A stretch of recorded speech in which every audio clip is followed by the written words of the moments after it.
Baik, kita bicara istilah dulu ya, belum bicara konten, karena banyak istilah yang harus dipahami.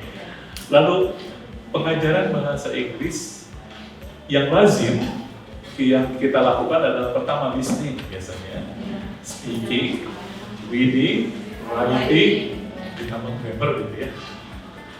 Nah sekarang, kalau mau grammar mau dimasukkan boleh, tapi jadi 6 keterampilan sebetulnya yang wajib. Pertama listening, kedua speaking, ketiga audiensing, kalau bahasa Inggrisnya memirsa, istilahnya memirsa, baru ada reading, writing, dan listening. Ya, jadi ada 6 ya.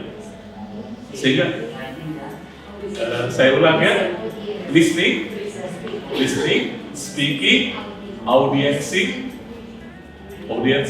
kemudian reading, writing, presenting. Kalau listening nampaknya bukan hal yang baru, ya. Begitu juga speaking, barangkali 2 yang baru itu, yaitu mengirsa, audiensing, dan presenting. Nah, sekarang kita lihat dulu apa sih beda audiensing dengan yang lainnya.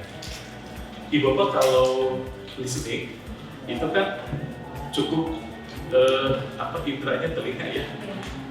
Yang penting ada bunyi lah. Bunyi. Kalau cuma nyampe telinga namanya hearing, tapi kalau dimaknai jadi listening gitu ya. Adanya listening menyimak karena memaknai bunyi. Nah, kalau reading biasanya visual, ya visual, umumnya teks. Nah, sebetulnya kalau audiensing gabungan antara listening dan reading. Jadi indera yang digunakan pertama adalah our ear, gitu ya.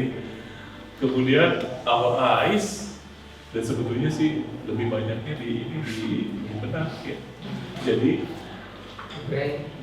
kalau tadi listening sumbernya adalah voice, kalau reading sumbernya teks. Nah kalau audiensing sumbernya kalau istilah ada yang mengatakan multimedia, ada yang mengatakan multimodal, pokoknya sejenis itulah.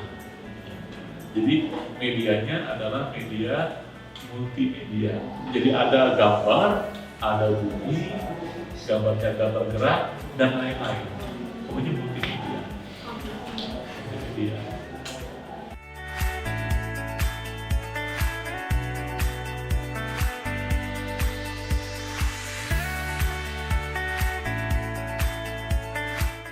Jadi Bapak, yang penting tujuannya adalah mampu memberi instruksi dan memahami instruksi. Instruksinya apa?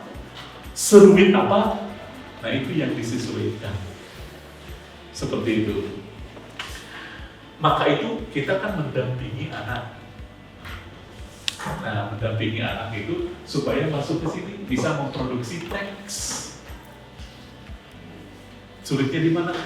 Seperti ini Bapak, kalau kita karena yang ajar di kelas kita, tanpa kita tes anak, mendiagnosa anak, kita tahu si ini kemampuannya sampai di mana, si ini sampai di mana. Sehingga kalau ini coba kamu bikin ini ya, supaya teman kamu mengerti kira-kira gimana kalau mau kamu di jalannya, bikin ya, kan gitu. Kalau ini, kalau musik apa gimana? Kita yakini nanti udah sampai mana ada kesulitan, kita tetap membantu mereka. Ya, jadi tutoring ada ini di kelas itu ada satu anak itu tarik-tarik gitu, ada satu anak cuma bagus terusin misalnya, ada yang satu anak ya cukup gitu aja kan. Nah, jadi kita kadang-kadang tidak usah berkata-kata kan, oh kamu suka bagus tadi kamu sih pakai, jadi kamu baca yang ini. Ada, tapi jangan beneran untuk anak yang mau achiever di pertemuan yang sama. Mungkin kalau cukup ini pakai konsep ya, ya, konsepnya begini, dan kamu usah kata pertama, jangan pakai ini. Sampai mungkin ada yang detail seperti itu.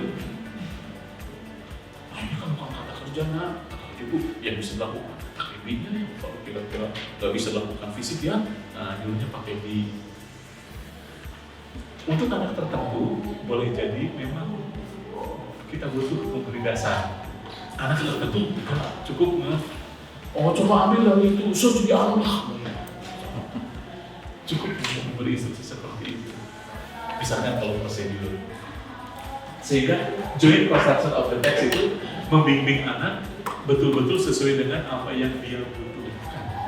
Saya sudah membuatkan buku ini, yang ini buku kurikulum untuk kelas 10. Saya sudah buatkan untuk dari mulai SD sebetulnya sampai ke dari mulai fase A sampai fase F semua, dan semuanya dunia anak.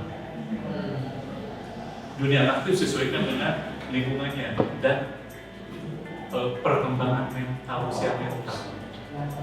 Lalu dihubungkan juga dengan kekinian, misalkan kalau prosedur, saya bicara tentang cara pakai masker, cara menjaga kesehatan, cara misalkan kalau mau jamunya apa, gimana, dan seterusnya.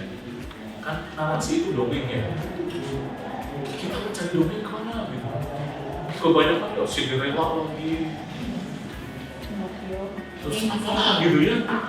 Ya anak tahu itu bagus. Tetapi di bawah yang namanya dongeng itu kan rekayasa. Saya ajak anak itu bagaimana dia mengangkat dongeng di sekitar lingkungan dia. Kan banyak di sini ada makam keramat, kan tidak ada ujung-ujung ada makam keramat, pasti ada mitos-mitosnya, ada lagi apa namanya, pokoknya legendanya tentang apa, tanjakan emel misalnya.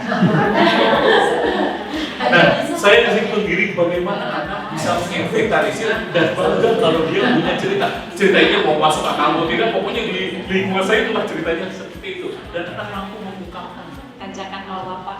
Di sini kan banyak mungkin cerita-cerita yang hidup. Misalkan ada tempat geruman, kan pasti ada cerita di balik itu.